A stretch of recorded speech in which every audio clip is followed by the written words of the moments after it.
Joining me right now to talk about military soft targets is former Navy SEAL and former FBI Special Agent Jonathan Gilliam. Good to see you, Jonathan. Always good to be with you, Fred. All right, so DHS has been warning of soft target attacks for years. A recruiting station attacked in 2009, as I just mentioned, and there have been others since. So, in your view, what can be done to protect these locations in particular? Well, first off, I think the DOD needs to stop worrying about this level of security, whether they're amping it up or keeping it the same. That's gone. I mean, those days are gone. We're always under a threat now.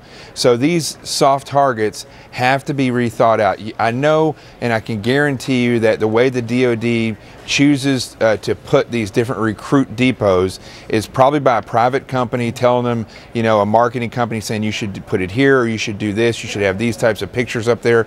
Well, listen, that's not working anymore, because you can't put a recruit depot out there without some type of security, and you sure as heck can't put it in a strip mall anymore. That just has to be rethought. So then, Jonathan, what do you mean by rethinking? I mean, what do you think ought to be the options on the table when you're talking about these recruiting stations? We just heard our Pentagon correspondent Barbara Starr say at the top that the U.S. military wants to make sure that these locations are open to everyone, and that's why large part these military men and women are not armed. So what are the options you think need to be considered?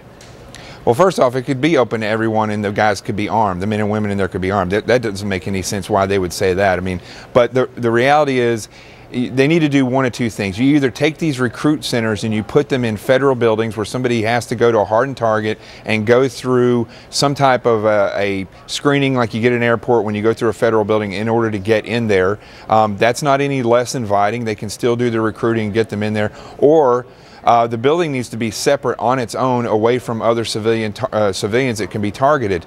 And then you allow them to have either a security officer there, or you allow them to be armed, or some of them to be armed. I think they should all be armed. Everybody's trained in the military in how to use a weapon.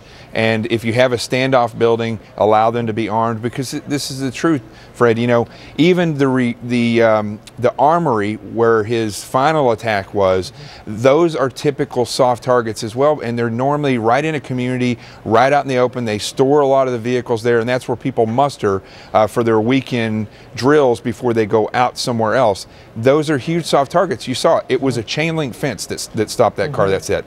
So if there would be change on the horizon, do you worry about the interim, that the vulnerabilities have now been revealed in a very big way, just by example of yesterday?